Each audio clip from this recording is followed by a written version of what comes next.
Yo, have you heard about Anchor? It's the easiest way to make a podcast. Let me explain. It's free.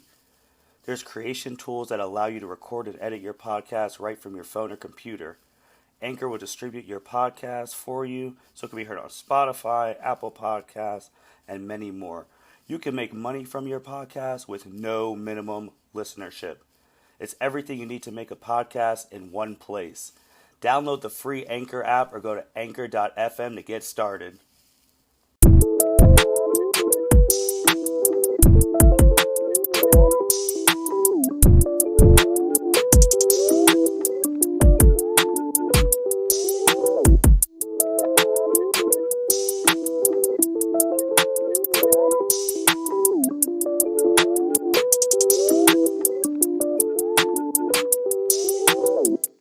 Welcome, everyone, to the L7C. Today, we are going to be talking about the Ohio State football Buckeyes. And with me today, we have our Dragon Ball expert, who's actually very knowledgeable in college football, Mitchell Osso. And then we also have the captain, our cap, Byron Mitchell. How are you guys doing today? I'm doing good. Can't complain. It's been a relaxing but busy Saturday. Doing pretty good myself, enjoying the weekend as much as anyone else can, and always looking forward to the next weekend. More specifically, though, I'm waiting for the October 24th weekend when we can actually watch Big Ten college football, finally. Fingers crossed that nothing else changes. Hopefully. And as Mitch alluded to, that October 24th weekend is when the Ohio State Buckeyes will be able to play football again. And I would say that there's a couple things that we all have in common within our friend group, but Ohio State football is probably one of the top three biggest things, with that and probably the MCU movies. So just a quick thing before we get into it. Mitch, what got you liking the Buckeyes? Was it your dad, or how did you grow up into like a Buckeye fan? Well, I mean, just being from Ohio, you're surrounded by Buckeyes, so your friends are Buckeyes growing up, your family's Buckeye fans growing up. My dad, he is an alum of Ohio State, graduated in class of 84, so there's a little connection there. And then through my dad, both purchasing tickets on the side or through his ad agency at work, I've been to many, many, many, many, many football games.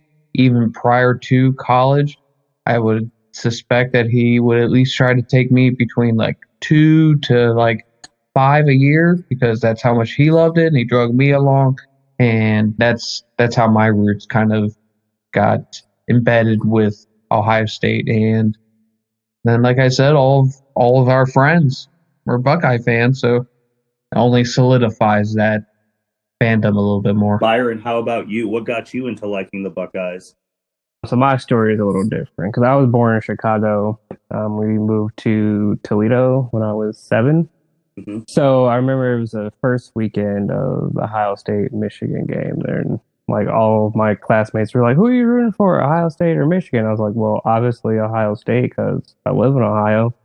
So that's how my love for Ohio State started, because a random question of who you rooting for between Ohio State and Michigan. Mm-hmm. Mm-hmm. Byron, sometimes it makes me wonder, why were you not, one of the original Big Ten members, fans of the University of Chicago, I believe it was one of the very first members of the Big Ten before they dropped out, before World War II. Maybe that's actually how you got in. Maybe you were secretly just creeping into Big Ten through them, and then you just decided to jump ship onto the greatest team in the Big Ten with Ohio State. Yeah, one hell of a backstory. Yep, that would be funny, but that's shooting for the stars on that one. So I like your answer's way more legit. So.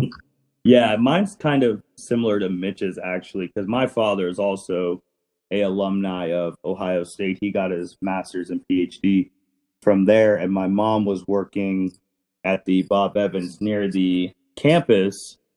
So a lot of OSU players would come in. She would talk to them. Now thinking about it, might have been illegal because she would get autographs. She wouldn't sell them. She would just bring them to us as kids. Like, I remember having Troy Smith's autograph on a piece of like printer paper and hanging it up in my wall. Wow. But now thinking back, being older, I was like, ooh, I hope they weren't breaking any NCAA rules because you know how the NCAA is. The NCAA is interesting, and we'll probably hop into discussing them in this podcast. But who knows? Who really knows what they are in charge of, what they deal with, and what power they actually have? Yeah. It's crazy because I thought they were in control of everything in college, but this pandemic has shown that they're really not in control of anything. I don't understand. Before we actually get into the Big Ten and the whole story about them starting the season again, canceling the season, coming back. Before we even get into that, I like to discuss why is the NCAA? Why do they have no power in the most serious of circumstances? How is it that the NCAA can't tell every conference they're not playing, but they can go and tell every team that a player is suspended for, accepting money on the side for their likeness or whatever it might be? You can tell a team that a player can't play, but you can't tell conferences they need to A, play football, or B, not play football. It's mind-boggling that there's no consistency even on that. Yeah, that was one of my biggest things. I remember bringing up in one of our chats that I think through the cancel, how some of the conferences cancel and some chose to play, I think it made the NCAA as a whole look very weak because they didn't step in, like you said, and say, oh, well, everyone has to play, or since these conferences cancel, no one gets to play the season. So it's like some fans got to enjoy football, and then some fans were just like, well, sorry about your luck, your conference canceled, but hey, everyone here's Clemson playing for the first game. So I think it just made the NCAA look weak as a whole. And I think this pandemic could have done the complete opposite. It could have made it look super strong because when everyone was saying, are we going to play? Are we not going to play? That the NCAA came down with that leading, governing voice, like, hey, we're going to wait a bit and then we're going to play. That they just sat back and just let everyone do it by conference. Like, no, we don't care. You do what you want to do.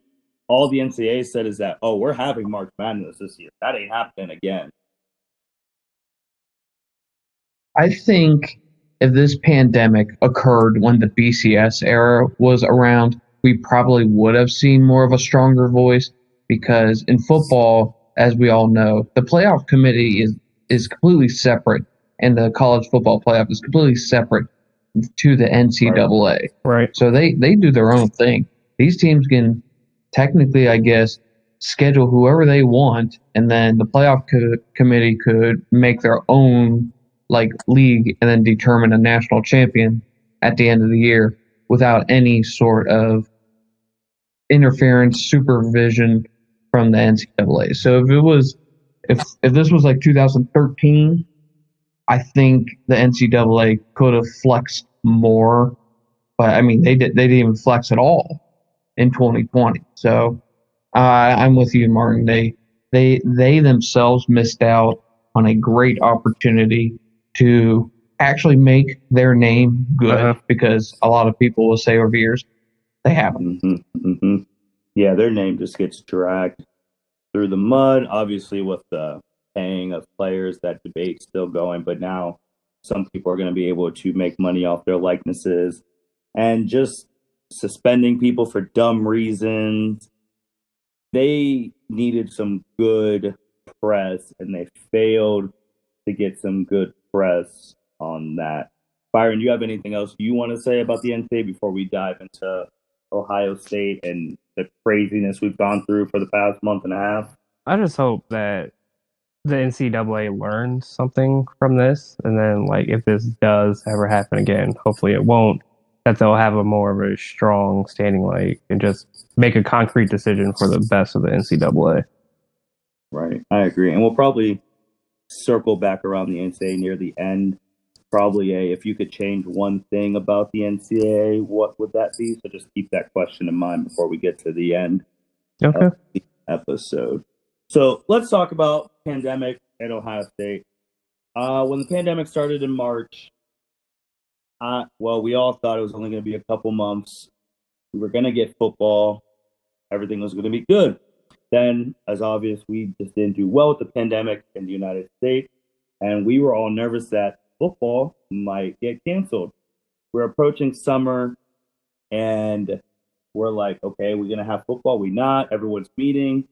And then on August 5th, the Big Ten announced a 10-game regular schedule. And we're like, okay. It was revised. It was only conference only, so we weren't going to Oregon. Oregon wasn't coming here, vice versa. And we were supposed to start September 3rd, and the final matchup would have been November 21st, and the Big Ten championship would have been December 5th. So we're like, that's pretty similar to what we're already used to with the Big Ten championship and the final game. And this was August 5th, and we were like one of the first people to unveil the schedule, and we were ahead of the curve. We thought things were good. Then we went to August 11th, 6 days later, and the Big Ten presidents and chancellors vote to postpone all fall sports, including football. And we know they said they were going to postpone it to 2021, the spring, which means there would have been 2 football seasons in 2021. So it's basically saying we're going to cancel it. So I'm going to shoot it to Byron first. When we went from a schedule to now canceled, what was going through your mind? My initial reaction was confused, and like the whole situation was odd. Like, why would you unveil a schedule if you're just going to vote 6 days later to cancel it? So I think they should have voted to see if they're going to have football or not, and then like once they decide to put out the schedule or not, I think they did it in the wrong order. It was just, like I said, confusing and weird and crazy time. Mitch, what did you think from that 6-day thing to having a season to not having a season? The main thing I was thinking about, 6 days. Like, what information could you have been given in 6 days that would have made you backtrack on everything you did? It wasn't like the pandemic had just started. It wasn't like the day before the pandemic started and people were like, oh, it's okay, let's just have football. And then 6 days later, the CDC or the WHO comes out and says, this is serious, and then they cancel it.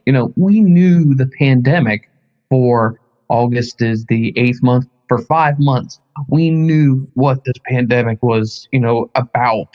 And so at that point on August 11th, I am like, what news were you given in 6 days that completely retracted everything that you did? Right.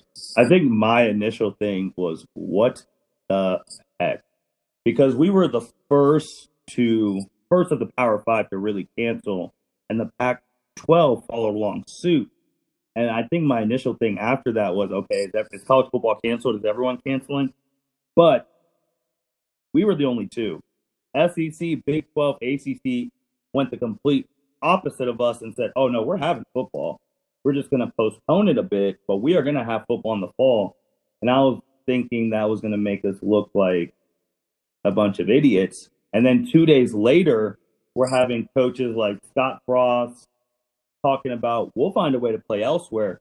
And I know we were sharing stuff in our text about like, oh, Ohio State needs to go play in the SEC for like 1 year. And I thought that was bonkers, but there was some like a push for, oh, the SEC would love to have Ohio State for 1 year. When you guys saw that rumor, I guess starting with Mitch, what did you think? It was kind of mind-boggling to think that, these football teams could just jump ship and go and play potentially in other conferences. Like, I always thought that when you joined a conference, it was kind of like solidified, like you had to follow suit with what they were doing. And to think that Nebraska was, going to go back to the Big 12, go back to your ex-girlfriend and be like, I don't like the situation I'm in. Like, it was a circus. It was a circus, and I can't imagine what it would be like if that's actually what happened. Byron, what did you think about from that 11th to canceling to the 13th, people saying, if they don't open up, we're going to a different conference. We'll find a way. I mean, I was for it because I wanted to see Ohio State play, especially Justin Fields would probably be his last year. So I wanted him to get a chance to, play this season, fight for a national championship. So even though it would have been like crazy and like the ramifications of us jumping ship to a different conference, mainly like the SEC or the ACC, would have been huge.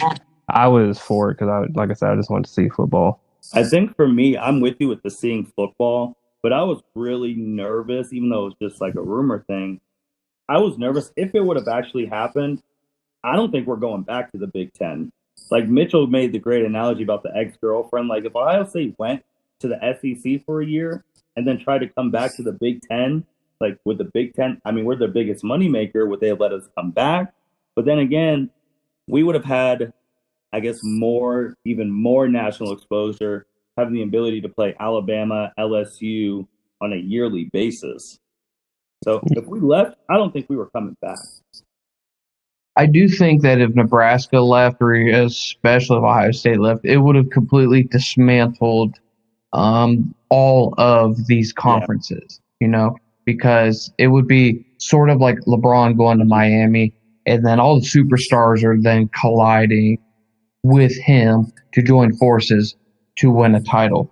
But I think you would then start getting, when the conferences were realigning, like almost 10 years ago, something like that, and everybody was talking about super conferences and all those big names. If Nebraska and Ohio State went elsewhere, even for one season, that idea would have skyrocketed. You would have seen Alabama probably be in a conference with maybe like USC, and it would have been like an East Coast, West Coast kind of thing. And all the great like football conference teams they'd be clashing against each other instead of puny Rutgers or Vanderbilt or, whoever it might be. I think we would have seen a huge shift in college football if that route was taken. And then I want to jump from people talking about leaving the conference to then on August 19th, Kevin Warren, who Big Ten commissioner, the new one, because we used to have Jim Delaney, I believe. And he said publicly that we're not changing this decision. We cited medical stuff, too many health risks, and they said we are not going to change the decision. Then after August 19th, he disappeared. Like he didn't say anything in the media. The trending hashtag Fire Kevin Warren was really picking up steam. And I guess as a leader, I felt like he should have been out there more just explaining why they canceled, except hiding, and then having all these parents showing up to Big Ten headquarters protesting, Nebraska parents, OSU parents, Iowa parents all protesting. So as me personally, as a leader, I felt like he should have been out there more instead of hiding. Byron, what did you think of Kevin Warren's leadership during this and seeing that Fire Kevin Warren hashtag? I didn't think he had any leadership at all, just like the NCAA. I mean, yes, he did make that one public appearance, but like you say, he disappeared after that. With everything that's going on, I think he needed to step up as a leader and, like you said, explain himself. I think it just made him look weak as well.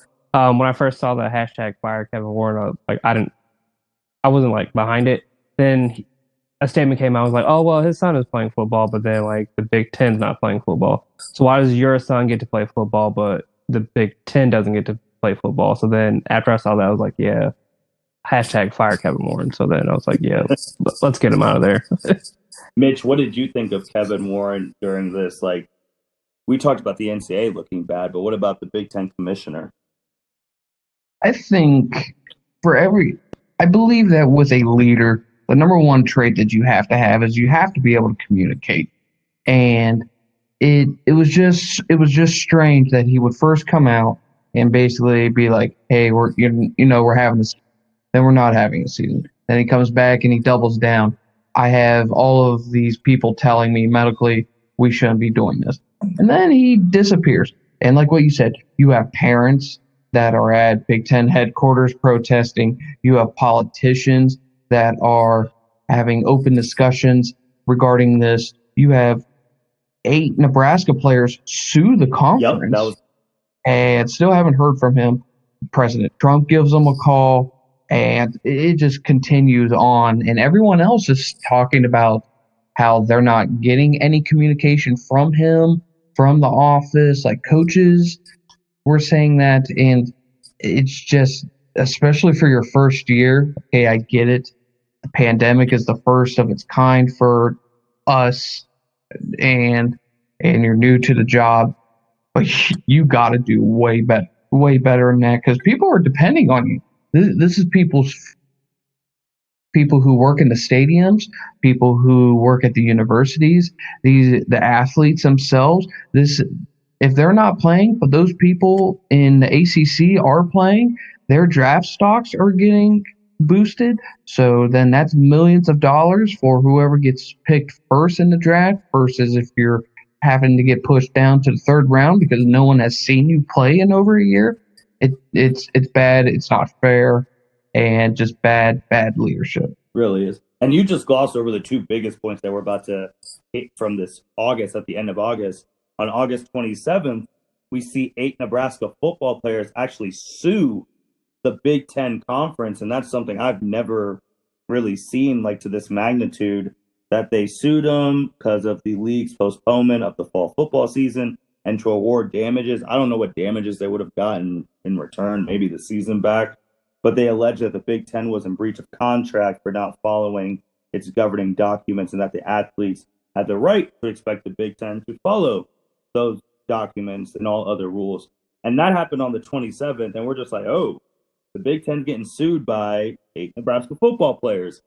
Are more football players going to hop into this thing? And we don't even get a chance to really digest that because on September 1st, I think one of the biggest things happened was President Donald Trump, called Evan Warren and urging him to have the football season.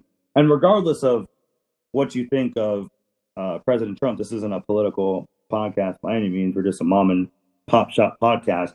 But when you have the president calling you to have your season, that's pretty freaking wild.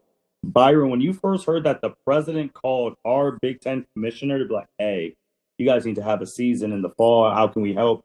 What did you think? I thought it was crazy because you don't see the president calling the Pac-12. You didn't see the president calling the MAC conference. They also canceled their season. So, like you said, to have the president call you is pretty freaking huge. So I guess it did help because we eventually got a season, but it's such a weird situation that I wasn't expecting the president of the United States to call Kevin Warren, the president of the Big Ten, and say, "Hey, bro, you got to play football." Mitch, what did you think when you first saw that? Did you think it was just a joke, or were you like, "Oh, this really happened"? Without diving so far into the political rabbit hole, I said to myself, if it was 2019 or 2021 and not an election year, would I have seen this exact same thing happen? You know what I mean? Because, yeah, the Midwestern states are very important in a election year, and getting football back under your belt for a resume, whether we think that's a legit reason to vote for anybody or not. Some people, they might take that and just run with it and vote accordingly. So first thing I thought whenever I heard that was, I wish it was 2019 or 2021, and would this have happened still? Right. I just thought it was crazy that the president of the United States of America is taking time out of his end, and probably wasn't even him, probably a representative, but still, it's the president calling the Big Ten to be like, hey, you guys need to have football. But he wasn't even the first politician to get involved, because you just go back to like now September 8th, you have politicians from Michigan, Iowa, Minnesota, Ohio, Pennsylvania, Wisconsin signing a letter asking the conference to reconsider not playing in the fall. And I guess me personally, I was getting a little nervous that the football I've watched since I was little, Ohio State, all of that, was getting a little too political for my liking. Too many political people were starting to get involved. Byron, what did you think when you saw more politicians asking for the Big Ten to reconsider their decision. I mean, I don't think sports should be like, I don't want to say not political, but it's just strange that all these politicians are calling in for a conference to play football. You just see that with the Pac-12. Like, you can see any of their like politicians calling in. I just want to know what makes the Big Ten so special that everyone's calling in to get us to play football. Is it because we were the first Power Five conference to cancel their season? I just want to know, like, what about us is so special for politicians from all the Big Ten states to call in to President Warren. I think Mitch hit on the importance on his last thing about just because we're in the Midwest and we have a lot of swing states in the Midwest. Mitch, did you think with these other politicians that had something to do with it, or they just wanted to watch us play football? Yeah, I really do believe that there was a political aspect on it. If this was not an election year, I don't believe some of these politicians, especially the ones that are on like a hot seat for re-election, would even be like this vocal about getting the Big Ten to play football. And I mean, I remember the last time of the election. I forget when I learned this, but for example, no Republican has won the presidency without winning Ohio. So if you just want to deal with, streaks, a Republican would need to win Ohio to win the presidency. And that's just history. That's not like an opinion piece. So if you believe in that kind of stuff, then you're going to try to appeal to those voters in Ohio as much as you can. And the people in the South, they love football, and the SEC, they didn't even bother messing with their football schedule all too much. They knew that they were going to play. They appealed to everybody there. And Ohio State fans are just as into their football as people in the SEC, South in general, or Texas, wherever it might be. So it does not surprise me that we have politicians that are trying to appeal to voters one way or another. And I really do believe that politics for this election year are the reason why we're about to gear up to play football. And then you had more things, obviously, between the politicians. You had Ryan Day issuing a statement about his displeasure with the decision. You always had people marching. Jim Harbaugh in Michigan, they wanted to play. They marched. Ohio State, Iowa, Nebraska. And then even more than Nebraska, Attorney General Doug Peterson was questioning the legality of the postponement. He wrote a letter to Warren, too. It's crazy how Warren was getting letters from everyone in the world, and it took the president for him to call him that he actually talked to somebody. But after the president, Warren went back to his little hole wherever he's living, talking about the league as it operates in compliance with the Nebraskan law and requesting all documents and information pertaining to the decision to postpone be public. So I was like, is the Attorney General subpoenaing the whole Big Ten conference? Like, this is becoming next level stuff. And then 2 days later, presidents and chancellors meet to review the latest medical information. And this goes to what you said, Mitch, earlier. What the heck changed medically? Like, you already knew what the pandemic is, but now you're meeting to review the latest medical information. When that meeting happened, did you have hope, Mitch, that we were potentially going to be playing in the fall? I did, but I also believe that when was that again? What was that date? It September was 13th, where the president 13th. The NFL had just, I think, started week 1 or they were about to enter week 2, I believe. And I would imagine that they saw that if the NFL can do it, they probably thought themselves that they could do it. So I don't know what they could have seen on the medical charts or the analysis for this pandemic and read something and been like, oh, okay, we can do a 180 again to get the season started.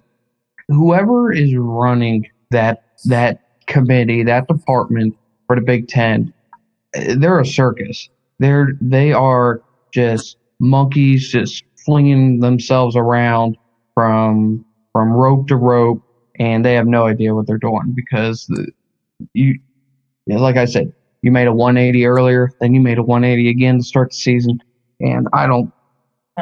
It's mind-boggling. I know I've used that term in this recording again, but it just I don't know what to say. They're all over the place. Byron, what did you think about? No. Oh, Mitch, did you have more to say on it? Just the one last thing is that nothing has changed. It's not like a vaccine was announced. We're in talks of a vaccine. They're in different stages of testing. Some reports say that we're going to have one in November. Some say January. Some are saying that's way too early. So we don't have anything concrete. If they came out and had the magical vaccine, okay, that makes sense why we are now starting the season because we have a cure for corona, but we don't. So I don't know where they're getting their information and what's making them do all these flips. Byron, what did you think about on September 13th? You get that tweet saying presidents and chancellors are meeting to review the latest medical information from the Big Ten. When I first saw it, I was like, well, I don't know what they're meeting about because Kevin Moore said, oh, there's not going to be any football this season. So I just thought, I don't know why they're meeting. Maybe they had some new testing supplies or maybe some new medical information. I don't know where they would get it from. But I didn't think we were going to have football this season. I just thought it was over. There was a done deal. Like, no one's going to budge. I know Kevin Warren wasn't budging. He was just being stubborn about the whole situation, hiding away from, talking to people. So I didn't think we were going to have a season. So I was just, oh, okay, they're having a meeting, whatever. I think with me, as like Mitch said, September 13th, we just got out of the opening night of the NFL, and it started off with the world champ Kansas City Chiefs. And we're not playing, but the Chiefs have fans. They had 17,000 people in their stadium. And then also when college football started and you're watching it and you're just like, everyone else is playing right now except us. And SEC is going to start, they started this weekend. Big 12 started the weekend before them. And we're just sitting here like, are we really not going to play? And half of me thinks when the Big Ten watched the NFL and college football and that whole weekend where no one died of COVID of that weekend who was playing football, they're like, oh, we're looking like real idiots because we thought everyone else was going to cancel. They did not. They're playing, and we're like, shoot. So then you go from the 13th to the 15th. Some Nebraska dude was on a hot mic saying the Big Ten was coming back. He doesn't even have a name. So I'm just like, who is this guy? He's not a coach. He's not a chancellor. He's not a president. He doesn't matter. But then the next day, September 16th, the Big Ten announced they're going to begin a season starting the weekend of October 23rd to 24th. I know a lot of people wanted the season to start October 10th or the 17th, but they decided October 23rd and 24th. So when we finally got the season back, Mitch, I'll start with you first. What did you think that, are we back for real or is this a joke? I will believe it whenever I see it.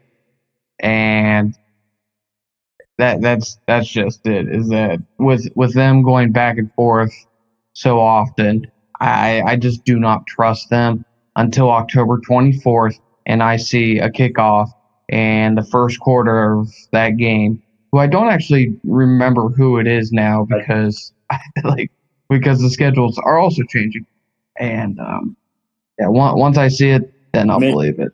I am glad because my birthday is October 25th, so at least that weekend I'll be able to enjoy a football game on my birthday weekend.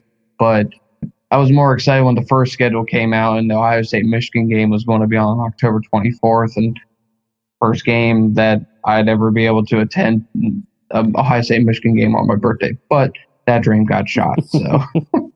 Mitch, I will answer your question on that. They kind of did us, well, they didn't do us dirty. But now the first game is against Nebraska. So the two teams were like... Oh, yeah, because Nebraska and Ohio State had the awesome Twitter exchange there with the scenes from Step Brothers. Mm-hmm. Yes. And how we were the two bigger ones. Iowa was fighting too, and so was the Michigan team fighting to get the season back. But we were the two biggest schools. So they're like, okay, Nebraska, you want to sue us? You want to do all this stuff? Well, you can take that first butt kicking from Ohio State and lose by 30. Then tell us if you want the season back or not. I gotta check here real quick. And Nebraska plays somebody else tough as their second game too. It's not just us. They screwed Nebraska for playing them. While you're checking that, Byron, what did you think about when you saw the Big Ten was coming back for the 23rd and 24th? Oh, I was super excited.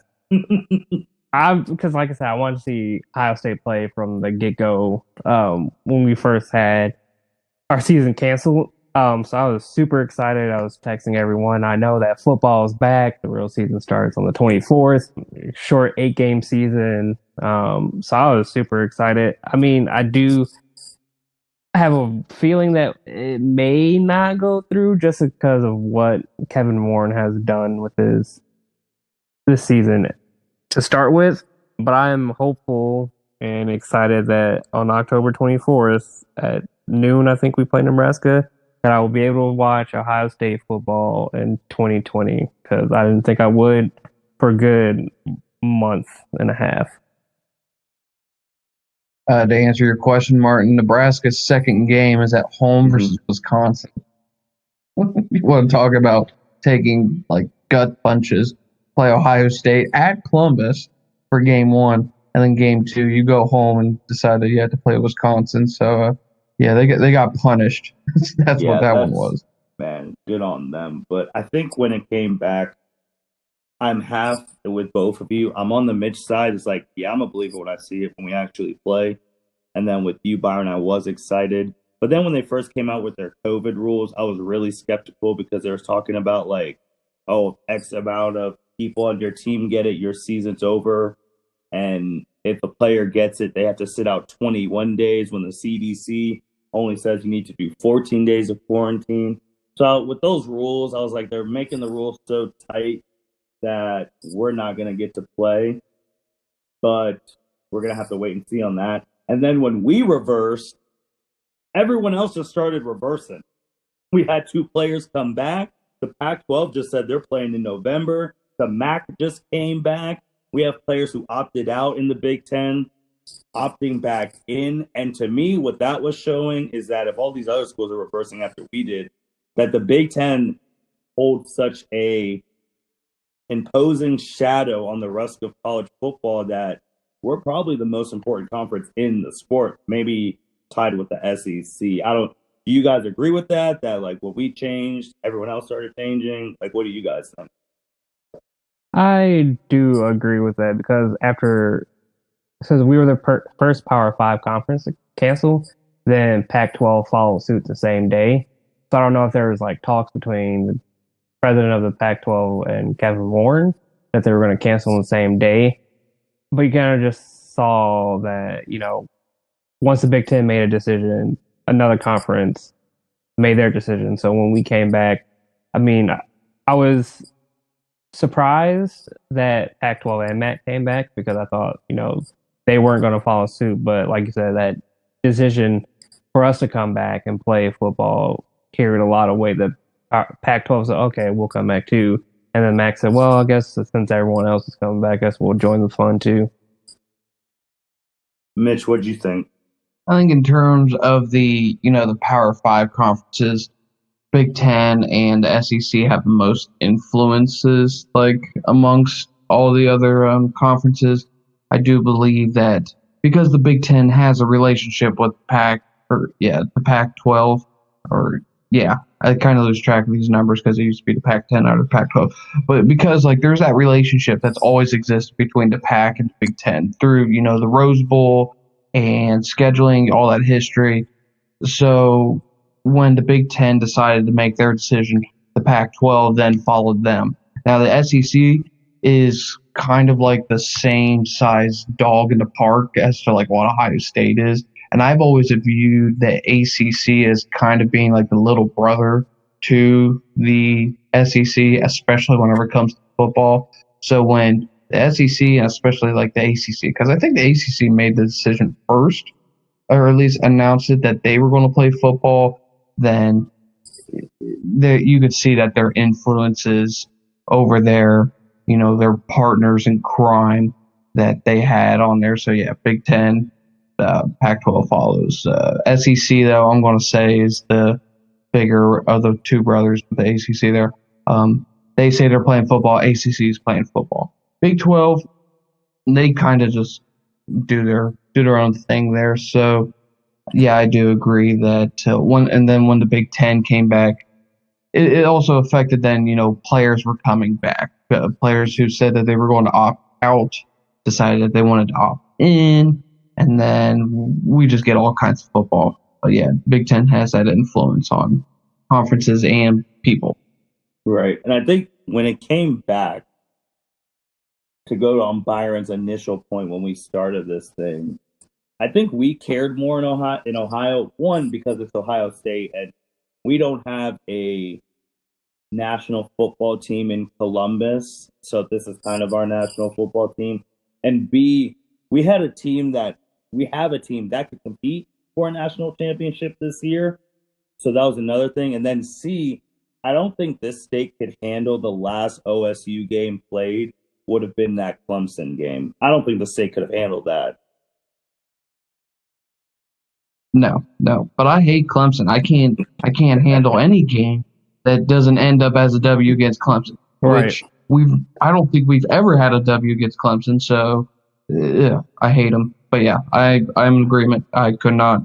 That was not the last game I wanted to see of this team. Yeah, that would have hurt. I agree. And then to bring up Clemson, since you brought him up, then Dabo Swinney, what he said when we decided to come back, and how he's like, oh, well, I think we didn't need Ohio State to come back because we would have won without the championship without them, or whatever he said. I was like, really? You can't just congratulate us for coming back. You had to be so condescending. It just made me hate Dabo Swinney even more than I did. Well, Byron, what he said is that, it's cool the Big Ten's back, but we really didn't need them because plenty of champions have come from other conferences outside. That's what he said. Which I guess the last national championship was us in 2014. So a Big Ten team hasn't won the title since then. But he was making it sound like he was dominant forever, like Nick Saban. I mean, Byron, I don't know if you remember, but me and Mitchell remember when Clemson just used to be poo-poo, and then they finally got pieces together. Now they are what they are now. The first Clemson team that I ever remember being good is when they had Taj Boyd. And that was, 2013? Well, no, not 2013. It was way before that. Or was it 2013? Well, no, it might have been 2013 because that was the year, that was Urban Meyer's second year, and that was whenever Braxton Miller was our quarterback there before the playoff and started.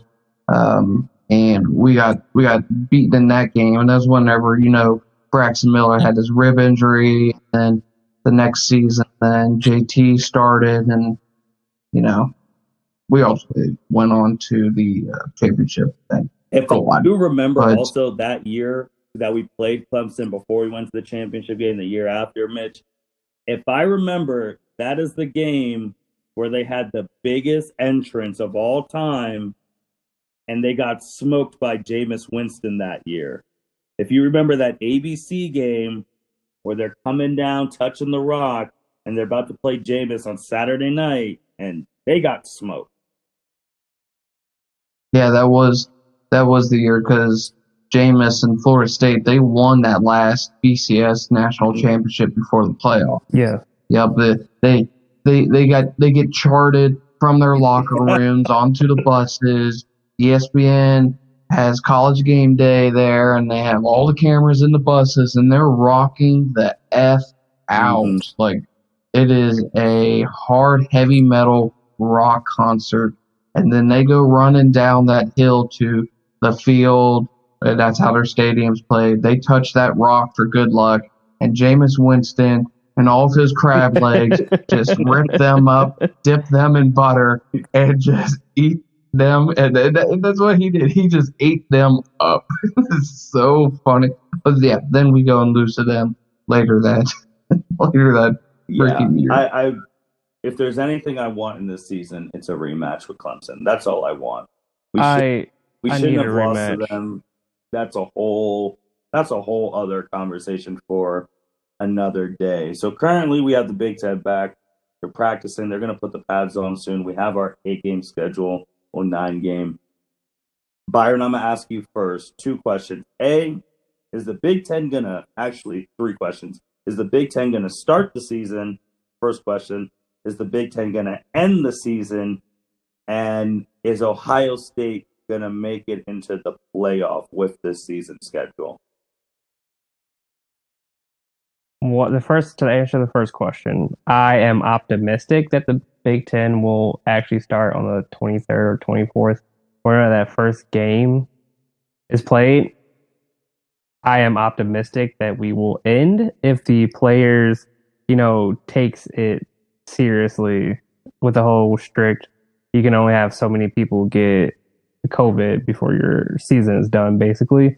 So I think if the players are serious and the coaches are serious and everyone on the staff is serious about we're playing college football to win a national championship, I think the Big Ten will end after the Big Ten, championship. And I do think we will make it to the playoffs.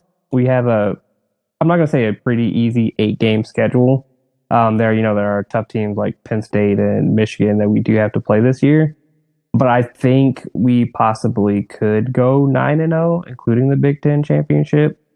So I think if the season does go, I think we will make it to the playoffs. Okay. Mitch, the same 3 questions to you. So this is for everyone listening, okay? Let's say you're a betting man. This is what I need you to do, okay? Because this is what I need to do. You need to go and listen to the previous episode of this podcast, and you need to listen to our producer, Justin, and he will teach you how to gamble, okay? And this is how you gamble, okay? Well, I ain't going to tell you how to gamble because that's all him, but I'm going to tell you what I'm going to gamble on, and that is one, I should say. Ohio State will start their season on October 24th. The second question, will they end it? Yes, they will somehow end the regular season without any issues. To be honest with you, I think that might be just due to more politics, but I digress. And then will they get into the playoff? Looking at the schedule, I believe they will because I would look at their schedule, Ohio State's schedule, and say that their hardest games are at the very beginning, like their first set of hard games are at the very beginning, and then the middle of all of these games. Sorry, I apologize to fans of Rutgers, to Maryland, to Indiana, and to Illinois, especially Illinois, because you don't have Juice Williams anymore. Mitch, I am not scared. Listening to us who don't even know who that is, we're going to have to do a history of tough luck. Go look up the greatest football season of all time, 2007. Mitch, we're going to have a whole podcast one day on that year. If you think LSU getting their ass kicked tonight was rough, you just go look at 2017. And I think we may have lost Byron. Byron, you still with us? Oh, I think he dropped out. I think he may have, but good thing we got his take. I'm going to finish up my take here, though, real quick. Hopefully we can get him back. But, yeah, if you're Rutgers, Maryland, Indiana, Illinois, you're not going to make me lose any sleep. On December 5th, though, we do have Michigan State. So I would hope that at the end of the year or at the end of the season, the Ohio State team can kind of recuperate because when you deal with people who or teams that might be like not as good, and then you deal with like a big name team, you might like slip up. But I mean, there's 4 straight games where we're not really worried at all. So then I would hope that at the end of the year, they see their dreams of the playoffs coming to fruition, and then they can kind of recuperate. And then when you deal with people who are teams that might be like not as good, and then you deal with like a big name team, you might like slip up. But I mean, there's 4 straight games where we're not really worried at all. So then I would hope that at the end of the year, they see their dreams of the playoffs coming to fruition, that they actually just buckle up, get serious, and beat Michigan State at Michigan State, and then beat Michigan at home. So then, is there going to be a conference championship, or are they not doing a conference championship? Do we know that one Yeah, yet? I think Go ahead. I think Byron. it's the week after we play Michigan will be the Big Ten championship. So whoever comes out of the That East would and that would whoever comes out of be, the West. but that would be December 19th. Are they pushing too far back? I mean, Santa Claus is about to be in town when we're in a championship game. I It's think they like, are pushing it a little far back, but Mitch, you were just talking about '07, and just do remember in 2007. I don't want to get too into it because that is going to get its own episode. But we played Michigan November before Thanksgiving, the week before, and then we didn't play again till like after New Year's. So they can make it work if they wanted to. yeah. I think we are gonna play that first game. I think we're gonna finish the season unless big names get COVID. So if Justin Fields is the first player who gets COVID, that's gonna be a very bad sign. Yes. I think we are. If we get to play the full season, there's no way the committee is going to leave out a undefeated Ohio State team, no matter how many games we played. Because I mean, it is what it is. We bring in fans. We watch those crappy games against Indiana wholeheartedly. Like we bring in fans. We're a great team. The potential of rematches with Alabama or Clemson are too great to pass up.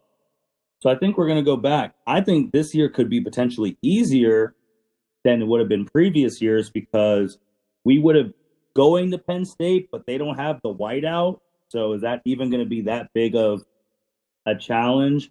And the Michigan game before the COVID hit, remember, Ryan Day said he wants to hang 100 on Michigan's ass because of that. So remember that Ryan Day, that was the last conference before COVID, I think, where he's like, Harbaugh's trying to say Day was breaking the rules. He's like, all right, we're going to hang 100 on your ass. So I think we can do it. It's just hopefully they're disciplined enough to follow all the rules. They need to all follow all the rules, or we just need to be the SEC. No matter what happens, we're playing football. So unless y'all die, we're playing. So hopefully that's not what we do. But I think these college teams, their issue really, it's not the first stringers who you need to worry about. It's not even the second stringers that you need to worry about. You know, it's the people who may never ever play a down that's on the practice squad, who's just on the team because they got a scholarship. You know, they're the ones that you have to worry about because they can go out and they'll go on the Lane Avenue and they'll go on the 14th and 12th and all of those college parties that are happening. They'll get COVID that way, and then they potentially will spread it around. Those are the people that are going to F it up. Like, we'll never know it, but they're the ones that will get Justin Fields and whoever else COVID, and then they'll ruin it. So coaching staff, they better have everyone on like a tight schedule and have slumber parties every freaking night at the athletic center, and they better just not let anyone make contact with the outside world until I'm looking at February, just so that we can get through these games. But that's also not going to happen. It's crazy that all this has happened, and there's a lot of other things that talk about how amateurism held this up. We already touched a little bit on how politics was playing into it, but I think going forward, the last thing, because we talked about this at the beginning about the NCAA, if there was one thing you would change or improve about the NCAA, Byron, what would you want? Just to be consistent across the board, because as Mitch touched on earlier, the only time you ever like hear from the NCAA is if they're handing out punishments. So like, why can we hear from you when you're handing out punishments, but not when the state of football is on the line or the state of fall athletics is on the line? So I think just for me, just a little more consistency and just a little more leadership and just be vocal in not everything, but be vocal when you need to be vocal. Don't just sit there and let every conference decide for themselves if they're going to have fall athletics or not. Because some of these people, like their future careers, like depends on if they go into professional sports or not. So to take that away from them, like many of these people are seniors, and just to take that last season away from them, it like for like individual conferences and just not like the NCAA, just to step a foot in. I just like I said, would just like to see more consistency on their part. Mitch, what about you? I just want them to be grown up. Like I just wish that on regarding other issues that we have like been like not discussing today, I wish they could look at their policies and revise them and kind of give themselves more of an identity, you know, with their communications, their handouts. Just, they're not like any professional conference, you know? They're not the NFL, the front office, they're not the NBA, they're not the NHL, MLB. It's like they're just a group of people with a name tag that says NCAA on it, and they think they have power. And when you need them to actually show that power, they just botch it. I mean, when was the last time the NCAA actually did something that you were like, oh snap? What, they give the death penalty to SMU? Like, I wasn't even born. We weren't even thought of in our parents' minds, like, when that crap happened. And that still resonates even to today, to the point where ESPN does a 30-30. So it's like, you just need to see more leadership from them. And it just seems like they may never have it. I think for me, the biggest thing going forward, and this is where all the sports, I think they need, if they're going to be the NCAA, they need to branch down and have like commissioners of each sport. So like a commissioner of D1, well, up the Power 5 conferences, and have them have a board of people from a whole bunch of different conferences. So when this stuff comes down, we have a more collective group decision than rather just it being the wild, wild west for your conference. Like, hey, we're going to play. We're going to get this TV money revenue. We're going to get paid. You're not going to play. You're probably going to lose football forever because you didn't play this year and you lost $80 million. So I think we need a commissioner with a board from everyone, and this is for all sports going forward, so that they make the decisions as a group, so that people aren't just looking like idiots out there. That's just me. Actually, I like that idea a lot. Agreed. So that's really all I got. Do you guys have anything before we close? I will say. No, that. Okay, fine. I will say this. Even though I'm not going to say I hate Michigan, but it's a pretty strong dislike for me. No, I hate Michigan.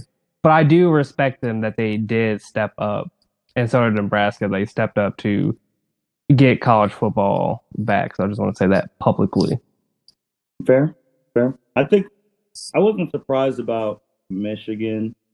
I was more surprised that Nebraska was the first, like, hey, if we don't get in, we're leaving. Like, we'll leave. There are some other teams I was shocked they weren't really speaking out, like Penn State. Like, Penn State, you're a good team. Don't you want to have a chance to win the title? Or Wisconsin? Mm-hmm. But that could be more of a political thing, and I'm not going to really touch on that. But thank you, everyone, for listening to this episode of the L7C podcast and us breaking down how the Big Ten went from playing to not playing to playing. We covered a lot of dates, a lot of details, our opinions on these things. So we appreciate you guys taking the time to listen to us.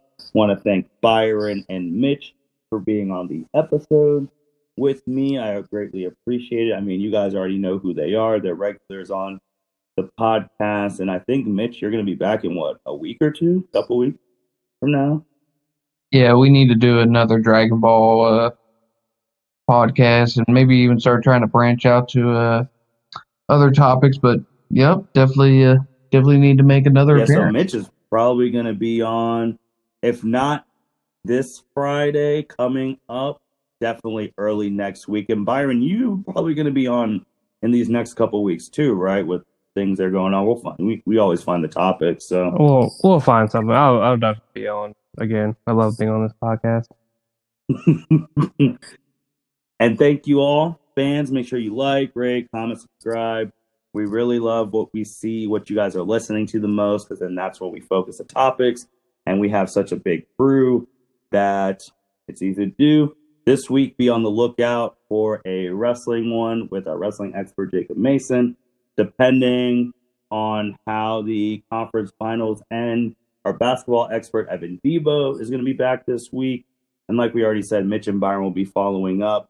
And if you haven't listened to the Justin Akindale episode that just came out, you need to listen to that one because it's a treat. I haven't listened to it yet, but I think Byron and Mitch have, and everyone who's listened to it has laughed hysterically and they've enjoyed it. So definitely check that one out. It's wild. It's wild. You gotta listen to it. I'm ready for episode 2. Yeah, it's a good one. It needs to come out ASAP. Oh man, that's gonna be a time when we have one that we're all on. That's gonna be something else. Oh, I can't wait for that one. Oh boy. Well, thank you again, everyone, for listening to the L7C podcast. I hope you guys have a wonderful evening and take care. Bye, guys. Take care, everyone. Have a good one. Thank you for listening to this episode of the L7C podcast. Be sure to like, rate, review, and subscribe to the channel. Follow us on all social media platforms, and we'll be talking to you guys soon. Take care.